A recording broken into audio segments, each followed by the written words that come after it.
ప్రభువైన యేసుక్రీస్తు ప్రశస్తమైన నామములో, ఘనమైన నామములో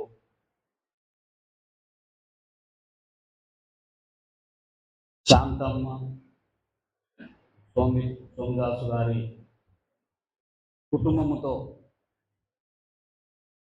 అనుబంధం ఉన్న కుటుంబ సభ్యులకు, ఆత్మ సంబంధమైన బిడ్డలైన వారికి, సంఘ సభ్యులకు,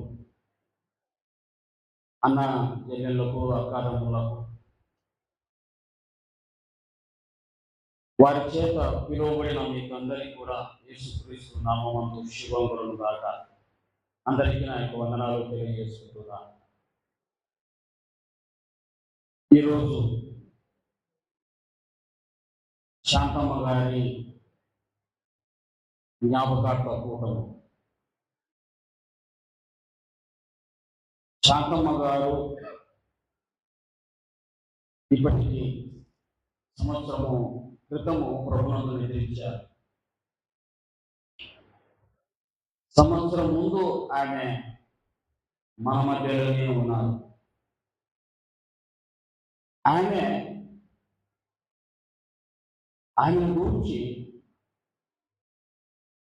నాకంటే కుటుంబ సభ్యులకు, ఆయనకు జన్మించిన కుమారునికి, కుమార్తెలకు బాగా తెలిసి ఉంటుంది. తర్వాత సంఘానికి తెలిసి ఉండాలి. ఏదేమైనప్పటికీ నాకు ఇవ్వబడిన ఈ సమయాన్ని నేను సద్వినియోగం చేసుకుంటాను. ప్రభుపక్షంగా కుటుంబంలో అందరూ బాగుండాలని, కుటుంబ సభ్యులందరూ కుటుంబంలో అందరూ బాగుండాలని కోరుకునేది ఏకైక వ్యక్తి తల్లి మాత్రమే. అందరూ బిడ్డలు, కుమార్తెలు, కుమారులు, అల్లుళ్ళు, కోడళ్ళు, మనమళ్ళు, మనవరాళ్ళు అందరూ బాగుండాలని కోరుకునే ఇది ఎవరైనా ఉన్నారు ప్రత్యేకంగా అంటే కుటుంబంలో అందరిలో ప్రత్యేకంగా మనము తల్లి అని చెప్పచ్చు, స్త్రీ అని చెప్పచ్చు. ఆ తల్లిని దేవుడు ఆయన ఒక ప్రత్యేకంగా ఒక స్త్రీని ప్రత్యేకంగా తన కుమారుడైన ఆదాముకు ఇవ్వడానికి, దేవునికి, సర్వోన్నతుడైన దేవునికి, సృష్టికర్త అయినటువంటి దేవునికి, జీవం కలిగిన దేవునికి, సృష్టి ఆది సంభూతునికి ఈ స్త్రీ ఆ యెహోవాకు హృదయములో మెదిలింది. ఆ విషయాన్ని మనము ఆదికాండము 2వ అధ్యాయము 18వ వచనంలో చూస్తాం. అక్కడ ఏమని రాయబడి ఉంది? యెహోవా నరుడు ఒంటరిగా ఉండుట మంచిది కాదు, వానికి సాటైన సహాయము వాని కొరకు చేయుదుననుకొనెను అని రాయబడి ఉంది. నరుడు ఒంటరిగా ఉండుట మంచిది కాదు అని దేవుడైన యెహోవా సృష్టి సమస్తాన్ని కలిగించి, సృష్టిలో మొదటిగా పురుషుని కలుగజేసి మట్టితో నిర్మించి, వీడు ఒంటరిగా ఉండుట మంచిది కాదు అని ఆలోచించి తన మదిలో, తన హృదయంలో మొట్టమొదటిసారిగా మెదలినది, కదిలించినది, రూపించాలనుకున్నది స్త్రీని, మిమ్ములను.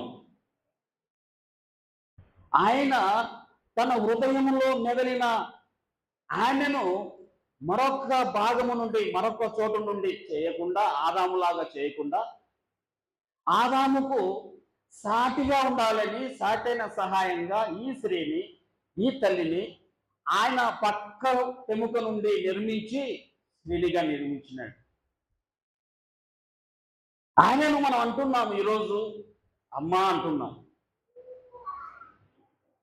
ఆమెను అంటున్నాం ఈరోజు మనము అత్త అంటున్నాం. ఆమెను అక్క అంటున్నాం, చెల్లి అంటున్నాం, అవ్వ అంటున్నాం, జేజీ అంటున్నాం. ఎన్ని విధాలుగా పిలువబడినా ఆమె గురించి బైబిల్ అని చెబుతుంది. ఆదాము గారు అన్నారు ఆది కాండంలో 3వ అధ్యాయం 20వ వచనంలో, ఆదాము తన భార్య అయిన అవ్వను అని పేరు పెట్టి, ఆదాము తన భార్యకు అవ్వ అని పేరు పెట్టాడు అని రాయబడి ఉంది. అక్కడ ఏం రాయబడి ఉందంటే, జీవము గల ప్రతి వానికి ఆమె తల్లి అని రాయబడి ఉంది. సృష్టిలో జీవము కలిగిన, సృష్టిలో ప్రాణం కలిగిన ప్రతి మనుషునికి ఆమె తల్లి. ఒక మంచి కుటుంబంలో ఆమెకు మంచి ఒక స్థానాన్ని, ఒక తల్లి స్థానాన్ని ఇచ్చాడు. తల్లి కావచ్చు, అత్త కావచ్చు, అక్క, చెల్లి, అవ్వ, జేజి, చివరికి భార్య కావచ్చు, కుమార్తె కావచ్చు. స్త్రీ ఏ రూపంలో ఉన్నా సృష్టిలో దేవుడి హృదయంలో మెదలిన, దేవుని యొక్క హృదయంలో తలపోచుకున్న, ఏర్పరచుకున్న, ఏర్పాటు దేవుని ద్వారా నిర్మించిన ఒక స్త్రీ ప్రత్యేకమైనదిగా బైబిల్లో మనం చూస్తాం. ఈమెను పురుషునికి సాటైన సహాయంగా, ఈమె ఏ రూపంలోనే ఉండవచ్చు. చెల్లి అయినా, అక్క అయినా, అమ్మ అయినా, జేజైనా, అవ్వ అయినా, ఈమె ఏ రూపంలో ఉన్నా సహాయం చేయడానికి పురుషునికి ఆమె సాటైన సహాయంగా మనం చూస్తాం. ఒక ప్రత్యేకమైన స్థానాన్ని మనం చూస్తాం స్త్రీకి, అమ్మకు. అంత మాత్రమే కాదు, బైబిల్లో చెప్తూ ఉంది, సామెతల గ్రంథం 31వ అధ్యాయం 10వ వచనంలో ఈ స్త్రీని దేని కొరకు పోల్చబడిందంటే, ఈమెను దేని కొరకు పోల్చబడిందంటే ముత్యముతో పోల్చబడింది. స్త్రీని ముత్యముతో పోల్చాడు దేవుడు, ముత్యముతో పోల్చాడు. ముత్యము కంటే మించినది లోకంలో ఏది కనిపించదనుకుంటాను. ఈ స్త్రీని ముత్యముతో పోల్చాడు. ముత్యం చాలా అమూల్యమైనది. స్త్రీలైన మీరు చాలా అమూల్యమైన వారు, దేవునికి అమూల్యమైన వారు మీరు. గనుకనే దేవుని హృదయంలో మెదలిన వారు. దేవుడు సాటైన సహాయంగా పురుషునికి నిర్మించిన దేవుడు, ఇచ్చిన దేవుడు. ఏ రూపంలోనైనా, స్త్రీ అంటే ఒక భార్య అనుకుంటాం, ఒక అమ్మే అనుకుంటాం. ఆమె ఎన్ని రూపాలుగా ఉన్నా ఆమె యొక్క పని, ఆమె యొక్క పరిచర్య సంఘములోనైనా, సమాజంలోనైనా, కుటుంబంలోనైనా, ఆయన ఇచ్చిన చోటనైనా, వచ్చిన చోట అయినా, ఎక్కడైనా ఒక ప్రథమ స్థానము, ఒక ప్రత్యేకమైన స్థానము స్త్రీకి దేవుడిచ్చినది సాటైన సహాయంగా. సృష్టికి ఆమె జీవం కలిగిన ప్రతి వారికి తల్లి అని పరిశుద్ధ గ్రంథం చెప్తూ ఉంది. ఆమెను ఒక ముత్యముతో దేవుడు పోల్చాడు, ముత్యము అన్నాడు. అంత మాత్రమే కాదు, 12వ అధ్యాయం 4వ వచనంలో ఆమెను కిరీటంతో పోల్చాడు సొలొమోను మహారాజు. ఆమె కిరీటం, యోగ్యురాలు తన భర్తకు కిరీటము అన్నాడు. ఆయన కిరీటము. కిరీటం అంటే ఒక అర్హతకు, ఒక రాజ్యమునకు, ఒక గౌరవానికి ప్రతీక. కిరీటము రాజులు ధరించే కిరీటము, రాజ్యాలను పరిపాలించగలిగిన కిరీటము. ఒక ప్రత్యేకమైన స్థానాన్ని, ఒక ప్రత్యేకమైన పిలుపు, ఒక ప్రత్యేకమైన పేరు ఆమె కిరీటంతో పోల్చాడు. అంత మాత్రమే కాదు, గలతీ పత్రిక 4వ అధ్యాయంలో రాయబడి ఉంది 26వ వచనంలో ఆయనను పరలోక రాజ్యమునకు పోల్చారు. దేవుడు పౌలు పరలోక రాజ్యమునకు పోల్చాడు. పైనున్న యెరూషలేము మనకు తల్లి అన్నాడు. చూసారా, పరలోక రాజ్యమును పోల్చాడు స్త్రీని. దేవుని యొక్క మదిలో మెదలిన స్త్రీకి ఎన్ని గౌరవప్రదమైన బిరుదులు ఇస్తూ ఉన్నది పరిశుద్ధ గ్రంథం. ఎంత గొప్ప స్థానం ఇస్తూ ఉంది, ఎంత గొప్ప బిరుదులు ఇస్తూ ఉంది. ఆయన ఒక కిరీటము, తన కుటుంబానికి తలమాలిక, దేశానికి కాదు ప్రపంచానికి ఒక తల్లి. ఆమె ఒక గౌరవప్రదమైన కుటుంబాన్ని కట్టే జ్ఞానవంతురాలు అని మనం పరిశుద్ధ గ్రంథంలో మనం చూస్తాం. గలతీ పత్రికలో మనం చూస్తాం. ఎఫెసీ పత్రిక 5వ అధ్యాయంలో 25వ వచనంలో ఆమె ఏమని పిలువబడుతుందంటే సంఘానికి సాదృశ్యంగా పిలువబడుతుంది. ఈరోజు మనం సంఘాలు ఎన్నో చూస్తాం. సిఎస్ఐ సంఘం అని, రోమన్ కాథలిక్ సంఘం అని, బేతేలు సంఘం అని, రాకు సంఘం అని, ఇమానియల్ సంఘం అని, ప్రపంచంలో కొన్ని వేల లక్షల సంఘాలు పిలువబడుతున్నాయి. ఏ సంఘము ఏ రూపంతో ఏ పేరుతో పిలిచినా పరిశుద్ధ గ్రంథం చెబుతూ ఉంది సంఘము స్త్రీకి సాదృశ్యంగా ఉంది, స్త్రీకి సాదృశ్యంగా ఉంది, తల్లికి సాదృశ్యంగా ఉంది, భార్యకు సాదృశ్యంగా ఉంది, ప్రియురాలకు సాదృశ్యంగా ఉంది, కుమార్తెకు సాదృశ్యంగా ఉంది. చూసారా, దేవుడు ఒక ప్రత్యేకంగా తన స్వరక్తం ఇచ్చి సంపాదించిన సంఘం ఇది. సంఘం కొరకు ప్రాణం పెట్టాడు ఆయన.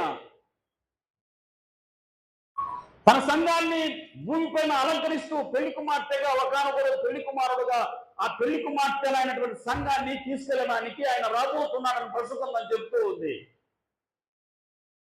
సంఘాన్ని స్త్రీకి ఆయన పోల్చి మాట్లాడుతున్నాడు. సంఘం ఎంత విలువైనది. ఈరోజు భూమిపైన క్రైస్తవులకు ఒక ప్రత్యేకమైన ఒక స్థానము దొరుకుతుంది అంటే, స్తుతించడానికైనా ప్రార్థించడానికైనా కూడుకుంటున్నాం అంటే, ఏదో సంఘాలు కట్టబడుతున్నాయంటే స్త్రీకి పోల్చిన దేవుడు ఆ స్త్రీకి ఇచ్చే మర్యాద సంఘానికి పోల్చబడిందని పరిశుద్ధ గ్రంథం చెబుతూ ఉంది. అంత మాత్రమే కాదు, ఎఫెసీ పత్రికలోని 5వ అధ్యాయం 22వ వచనంలో స్త్రీని శరీరానికి పోల్చబడింది. భూమిపైన ఏ శరీరమైన శరీరం ధరించిన ఏ వ్యక్తి అయినా స్త్రీ నుండి వచ్చిన వాడే, స్త్రీలో నుండి ధరించుకొని వచ్చిన వాడే. స్త్రీ లేకుంటే పురుషునికి శరీరం లేదు. యేసు క్రీస్తు సైతము, సృష్టికర్తైన దేవుని కుమారుడైన యేసు క్రీస్తు సైతము కన్య మరి అయిన గర్భం నుండి, స్త్రీ గర్భవాసం నుండి శరీరము పుణికిపుచ్చుకొని నిర్మించుకొని ఈ లోకానికి వచ్చాడు అన్న సంగతి, ఆ శరీర గాయముల ద్వారా, ఆ శరీరం రక్తం కాల్చడం ద్వారా, ఆ శరీరం శ్రమపడడం ద్వారా ఆయన ఆ రక్తముతో సర్వలోక మానవాళి పాప క్షమాపణ పొందడానికి ఒక శరీరము ధరించుకోవాల్సి వచ్చింది. యేసు క్రీస్తు ప్రభువారు లేక సర్వ సృష్టికర్త అయిన దేవుని కుమారుడైన యేసు కూడా శరీరం దాల్చుకొని వచ్చినట్టుగా మనం చూస్తాం. స్త్రీని శరీరానికి పోల్చబడింది బైబిల్ గ్రంథం చెప్తూ ఉంది. శరీరం పాడైపోతే మనిషి జీవించలేడు. శరీరము కంపు కొడితే మనిషి ఉండలేడు. స్త్రీ కూడా సంఘంలోనైనా సమాజంలోనైనా ఆమె ఒక పరిశుద్ధమైన రాలుగా, ఘనతకెక్కిందిగా, సర్వ మానవాళికి తల్లిగా, సృష్టి ఆరంభం మొదలుకొని సృష్టి అంతమైనంత వరకు ఆమె ఉండేదిగా, ఆమె లేకపోతే సృష్టి ఆగిపోతుందేమో అన్న ఒక మంచి స్థానము దేవుడు మన ఆ పరిశుద్ధ గ్రంథంలో ఇచ్చినట్లుగా మనం చూస్తాం.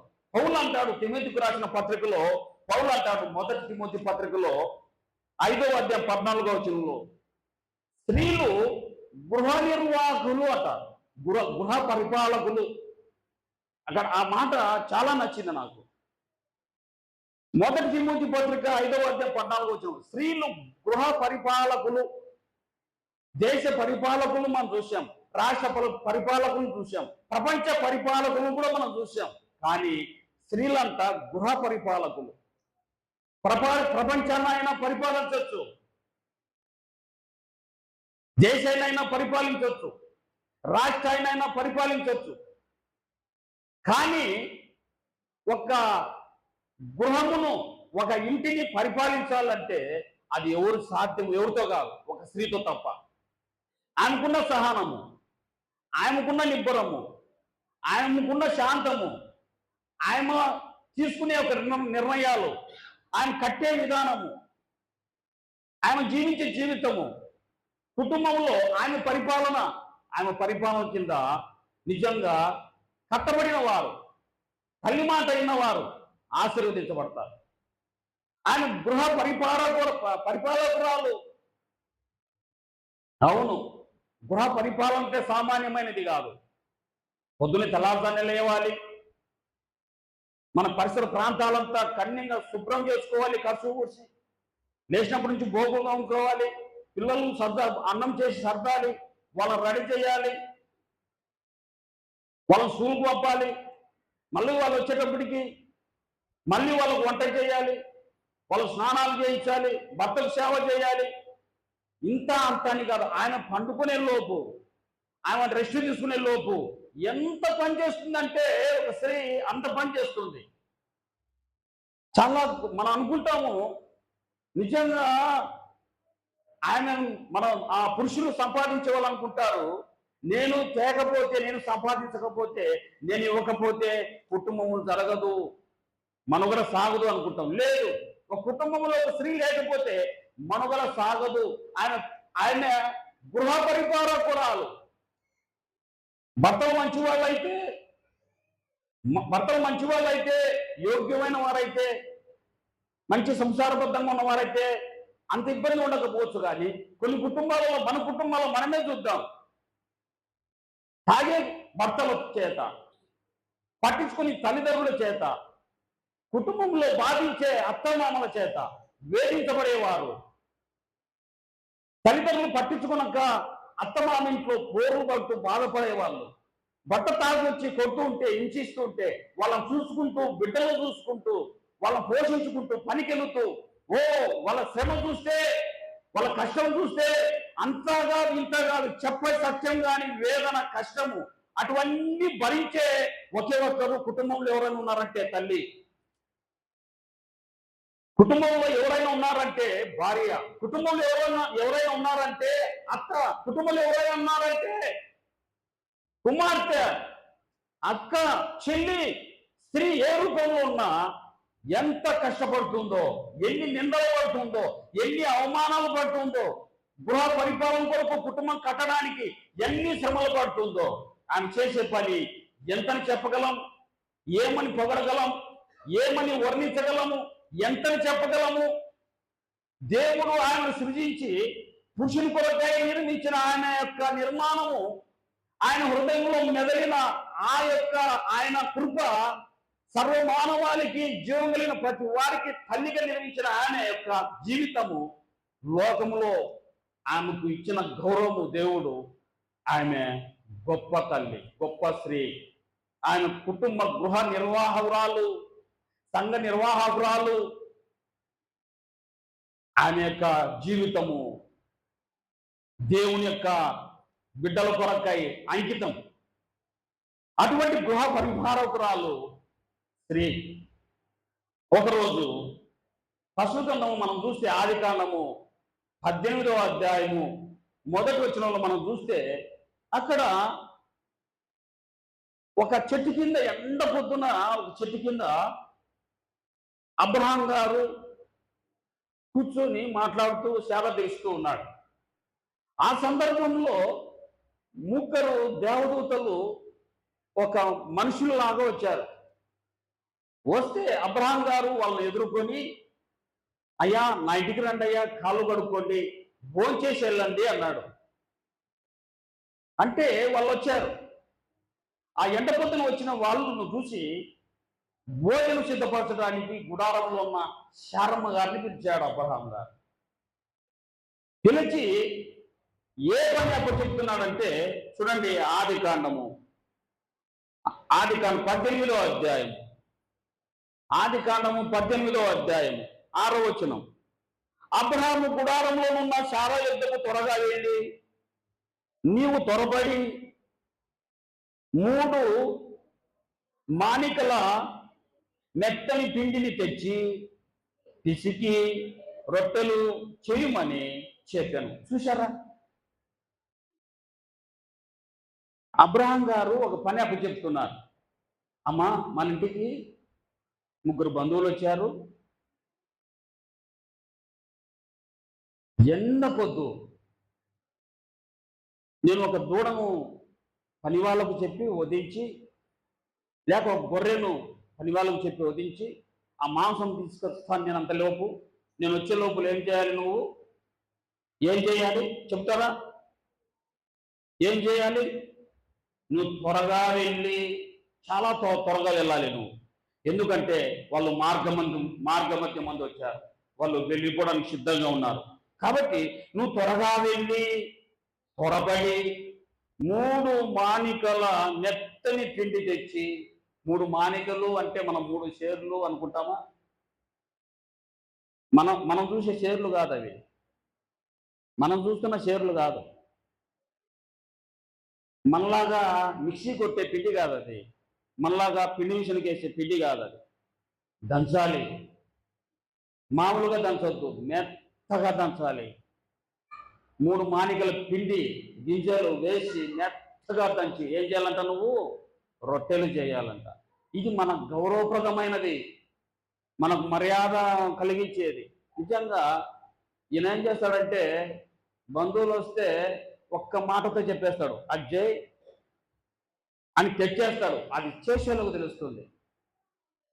చాలా కష్టం. ఇంకా కాలేదా,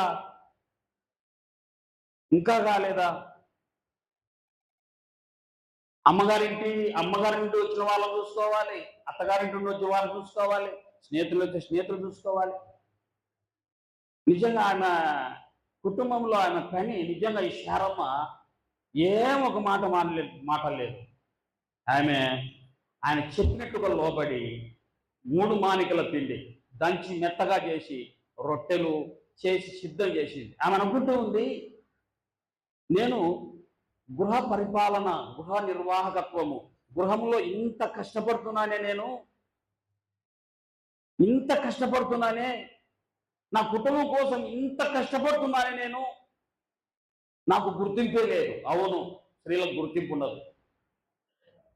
ఎంత చేసినా నీకు గుర్తింపు ఉండదు. ఈ శారమ్మ కూడా అనుకుంటుంది, నన్ను అనుకునే వాళ్ళు లేరు అని గుడారంలో బాధపడుతూ ఉంది. నా మొర అంగీకరించే వాళ్ళు లేరు, నాకు సంతానం లేదు, నన్ను ఊరికే ఒక పనిముట్టుగా వాడుకుంటున్నారు కానీ, ఊరికి నన్ను పని వస్తువుగా మార్చుకుంటున్నారే కానీ నాకే ప్రత్యేకత ఉంది? భర్త పట్టించుకోరు, కుమారులు పట్టించుకోరు, కుటుంబంలో ఎవరు పట్టించుకోరు.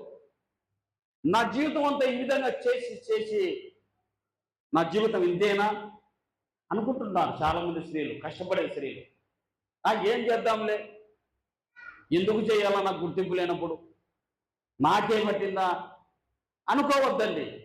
దేవుడు ఆ గొప్ప స్థానంలో, కష్టపడే స్థానంలో కుటుంబ నిర్వాహకత్వాన్ని ఇచ్చినాడు. అది చాలా గొప్ప విషయం.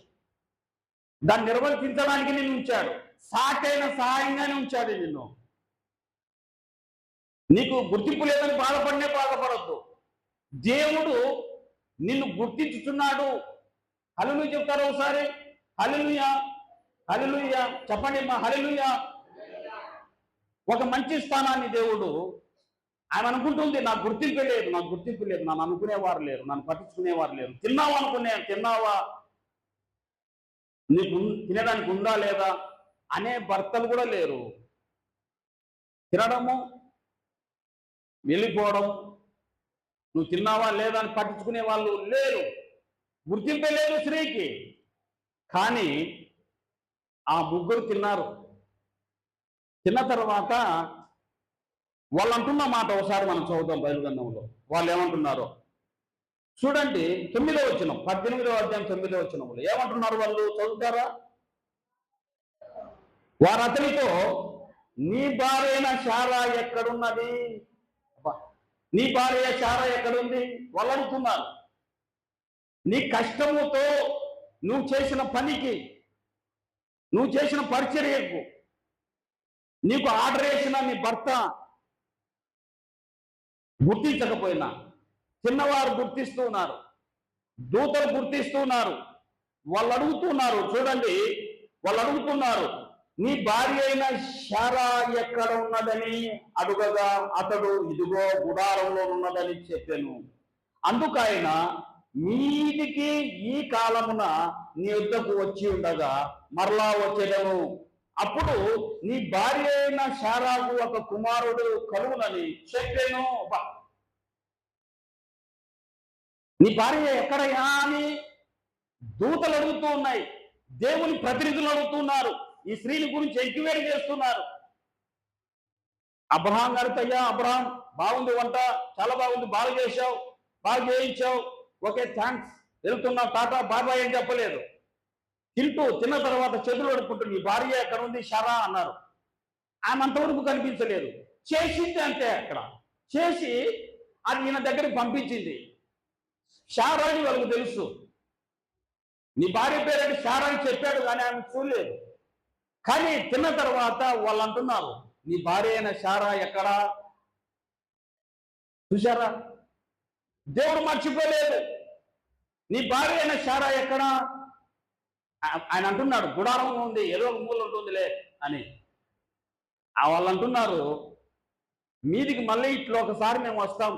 వచ్చినప్పుడు ఆయన లోపల బాధపడుతుంది, బిడ్డలు లేరని.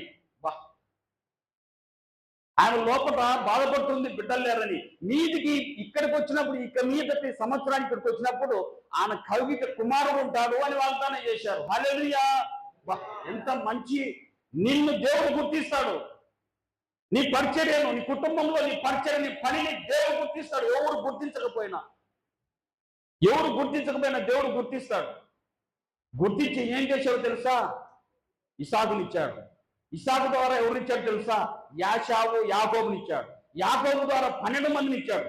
12 మందిలో 4వ వారైన యూదా వంశంలో గోత్రంలో దావీదునిచ్చాడు. దావీదు గోత్రముల వంశంలో యేసుక్రీస్తునిచ్చాడు. హల్లెలూయా! యేసుక్రీస్తు వారు శారాకు కూడా వచ్చాడు. శారాలో యేసుక్రీస్తును బహుమానాన్ని ఇచ్చాడు దేవుడు, స్వాస్థ్యంగా ఇచ్చాడు దేవుడు. ఎవరికి? శారాలకు. ఎవరు గుర్తించకపోయినా స్త్రీని శారమ్మను గుర్తించాడు, దేవుడు గుర్తించాడు. కాబట్టి ప్రియులారా, స్త్రీ యొక్క ప్రత్యేకమైన స్థానం. స్త్రీని కోరుకునే యేసుక్రీస్తు ప్రభువు ఈ లోకానికి వచ్చాడు. యేసుక్రీస్తు ప్రభువు వారు ఆయన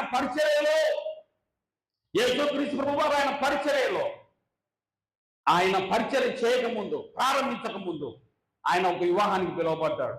యోహాను సువార్త 2వ అధ్యాయంలో. ఆ వివాహంలో ద్రాక్షరసం అయిపోయింది మనకు తెలుసు. కానీ అక్కడ ఆయన యేసుక్రీస్తు దగ్గరికి ఆ వార్త తీసుకెళ్తే ఆయన సున్నితంగా, అమ్మ నాతో ఏం పని, నేను ఇంకా ప్రారంభించలేదు, దేవుని రాజ్య సువార్తను ప్రారంభించలేదు, అద్భుత ఆశ్చర్య కార్యాలు జరిగించలేదు అని సున్నితంగా తిరస్కరిస్తూనే తల్లికి లోబడిన వాడు యేసుక్రీస్తు ప్రభువారు. స్త్రీకి అంత విలువించిన వాడు యేసుక్రీస్తు ప్రభువారు. స్త్రీని అంతగా గౌరవించిన వాడు యేసుక్రీస్తు ప్రభువారు. స్త్రీ యొక్క మాట వినినవాడు సృష్టికర్త అయిన దేవుని కుమారుడు. ఆయన నీ పక్షంగా ఉండి, ఆయనే నీకు ఒక ప్రత్యేకమైన స్థానం ఇచ్చి, ఆయనే తల్లి గర్భమందు, ఆయన స్త్రీ గర్భమందు ఈ లోకానికి జన్మించిన వాడు, ఒక ప్రత్యేకమైన జీవితాన్ని ఇచ్చినవాడు స్త్రీకి యేసుక్రీస్తు వారే. దేవుడు ఎందుకు గుర్తించుతున్నాడు? నన్ను ఎవరు గుర్తించలేదనుకుంటున్నాను. దేవుడు గుర్తించి ఒక ఆశ్చర్యకరమైన స్త్రీగా చేశాడు. శార గర్భవాసం నుండి ఆయన జనములను సృష్టించినాడు. ఆకాశ నక్షత్రాలు ఎంచగలిగితే ఎంచు, అటువంటి జనాంగాన్ని శార గర్భమందు సృష్టించగలిగినాడు దేవుడు. ఆ శార గర్భవాసం మంది యేసుక్రీస్తు వారి లోకానికి వచ్చాడు. ఆయన కార్చిన రక్తం ద్వారానే సర్వలోక మానవాళికి పాప క్షమాపణ జరిగింది. ఈరోజు సర్వ సృష్టికి ఆయన దేవుని కుమారుడుగా పిలువబడుతున్నాడు. ఆయన పెళ్లి కుమారుడుగా ఈ లోకానికి రాబోతున్నాడు. ఈ లోకానికి స్త్రీని పెళ్లి కుమార్తెగా అలంకరించబోతున్నాడు. స్త్రీకి ఒక ప్రత్యేకమైన సంఘ స్థానం ఇచ్చాడు.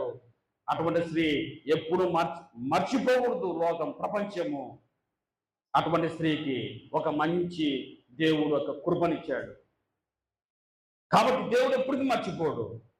అటువంటి స్త్రీ గురించి సామెతల గ్రంథంలో మాట రాయబడింది. చూడండి, సామెతల గ్రంథము 31వ అధ్యాయము. సామెతల గ్రంథము 31వ అధ్యాయము. నేను ముగిస్తాను ఇక. సామెతల గ్రంథము 31వ అధ్యాయము 30వ వచనం చదువుతారమ్మా. యెహోవా యందు భయభక్తులు కలిగిన స్త్రీ, యెహోవా యందు భయభక్తులు కలిగిన స్త్రీ కొనియాడబడును. చేసిన పనిని బట్టి అట్టిదానికి ప్రతిఫలం ఇవ్వదగును. చేసిన పని వృధా కాదు. కుటుంబంలోనైనా, సంఘంలో, సంఘ పరిచర్యలోనైనా, కుటుంబమైనా, సమాజంలోన, సంఘ పరిచర్యలోనైనా నువ్వు చేసిన పనికి ప్రతిఫలం దేవుడు ఇస్తాడు. సంఘ పాస్టర్ గుర్తించకపోయినా, సంఘ సభ్యులు గుర్తించకపోయినా, లోకం గుర్తించకపోయినా, నువ్వు చేసిన పని దేవుడికి గుర్తించి నీకు ప్రతిఫలం ఇస్తాడు. ఏమిటి ఆ ప్రతిఫలం అంటే? ఆశీర్వాదకరమైన మరణం, సమాధానకరమైన మరణం, నిత్య విశ్రాంతిని ఇస్తాడు దేవుడు నీకు. నిత్య పరలోక రాజ్యాన్ని ఇస్తాడు. లోకంలో కుటుంబం కోసం, సంఘం కోసం శ్రమపడే నీకు ఒక మంచి ఆశీర్వాదకరమైన నిత్య విశ్రాంతిని ఇస్తాడు. నిత్య పరలోక రాజ్యాన్ని ఇస్తాడు. భయపడవద్దు. నిన్ను సృష్టించిన దేవుడు నిన్ను విడిచిపెట్టాడు. అటువంటి స్త్రీలలో కొంతమంది అంటారు, చాలా మంది నేను అనడం చూశాను, స్త్రీ జన్య దుర్భరము అన్నారు.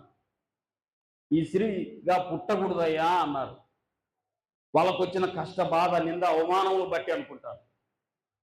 స్త్రీగానే పుట్టకూడదు, జీవితం అనేది స్త్రీగా ఉండకూడదు అంటారు. స్త్రీ అనేటువంటి ఆమె ఒక విలువైన దేవుని దృష్టిలో ముత్యం. ఆమె ముత్యం, ఆమె కిరీటం, ఆమె పరలోక రాజ్యానికి పోల్చగలిగిన స్త్రీ, ఆమె సంఘానికి పోల్చగలిగిన స్త్రీ, ఆమె ఒక శరీరం, ఆమె సృష్టికి తల్లి, జీవం కలిగిన ప్రతివానికి తల్లి, ఏ రూపంలో ఉన్న స్త్రీ.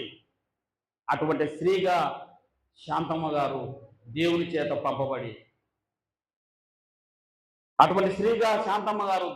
పంపబడి, ఆమె కుమార్తెగా జన్మించి, అక్క చెల్లిగా ఎదిగి, భార్యగా చేయబడి, మళ్ళీ తల్లిగా మార్చబడి, అత్తగా మార్చబడి, అవ్వ జేజగా చేయబడి, చివరికి ఆమె చేసిన పనిని బట్టి దేవుడు పిలిచిన పిలుపుకు లోబడి ఆమె నిత్య విశ్రాంతిలోకి వెళ్ళింది. అది దేవుని యొక్క కృప, దేవుడిచ్చిన గొప్ప భాగ్యం, దేవుడిచ్చిన గొప్ప స్థానం. ఆ పరదేశంలో ఆమె నెమ్మది పొందుతూ ఉంది, నిత్య విశ్రాంతి పొందుతుంది. ఈ లోకంలో విశ్రాంతి లేకపోయి ఉండవచ్చు. ఈ లోకంలో నిందలు, అవమానాలు పడి ఉండొచ్చు, కష్టాలు పడి ఉండొచ్చు, లేని పొంది ఉండొచ్చు, ఆకలి దప్పులు పొంది ఉండొచ్చు. అయితే ఆమె పని దేవుడు గుర్తించినాడు. ఆమెకు ప్రతిఫలం అనేటువంటి ఒక మంచి విశ్రాంతితో కూడిన మరణం ఇచ్చినాడు. ఆమెను నిత్య రాజ్య ప్రవేశం ఇచ్చినాడు. ఆమె రక్తంతో ఆమెను కడిగినాడు. కాబట్టి అటువంటి స్త్రీలైన మీరు గర్వపడమని నేను వాక్యం ద్వారా హెచ్చరిస్తున్నాను. నా సొంతంగా నా మాటల చేత కాదు. పరిశుద్ధ గ్రంథంలో ఎన్నో సంగతులు తెలుసుకుంటున్నప్పుడు, ఒక స్త్రీ యొక్క ప్రత్యేకతను నేను గుర్తించినప్పుడు, దేవుడే లోకానికి రావడానికి ఒక స్త్రీని ఎన్నుకున్నప్పుడు నువ్వు బాధపడకూడదు. దేవుడు నీ చేతికి వచ్చిన ఏ పనైనా శక్తి లోపం లేకుండా చేయి. కుటుంబంలోనైనా, సంఘ సమాజంలోనైనా శక్తి లోపంలో లేకుండా చేయి. కష్టపడు, దేవుని పైన ఆధారపడు, దేవుని యందు భయభక్తులు కలిగి ఉండు. గౌనుల యొద్ద నువ్వు కొనియాడబడతావు. దేవుడు నీకు అటువంటి గొప్ప స్థానం ఇచ్చాడు పిల్లరా. కాబట్టి ఈరోజు నాకు ఇచ్చిన ఈ అవకాశాన్ని బట్టి మరొకసారి భాస్కర్ గారికి, ఈ యొక్క సంఘాన్ని నడుపుతున్న ఈ స్థలమందు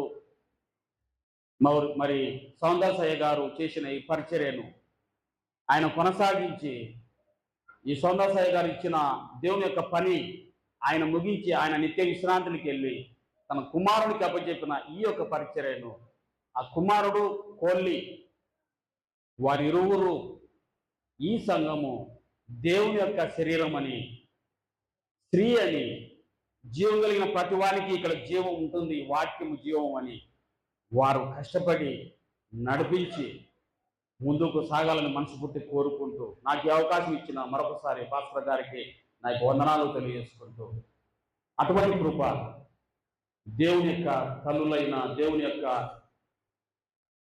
కుమార్తెలైన మీకందరికీ ఆయన కృప దయచేసి నిత్యము నడిపించును కాక ప్రార్థించుకున్నాం. కృప కలిగిన తండ్రి, ప్రేమ కలిగిన మా ప్రభువా, వందనాలు స్తోత్రాలు చెల్లించుకుంటున్నాను స్వామి. ఈ కృపను బట్టి ఇదిగోనైనా ఈరోజు మరి శాంతమ్మ గారు జ్ఞాపకార్థ కూటంలో మీరు స్పష్టంగా మీరు ఆయనకి ఇచ్చిన స్థానాన్ని గురించి మాట్లాడుతూ వచ్చారు. ఈ గొప్ప అమూల్యమైన మాటలను బట్టి స్తోత్రాలు.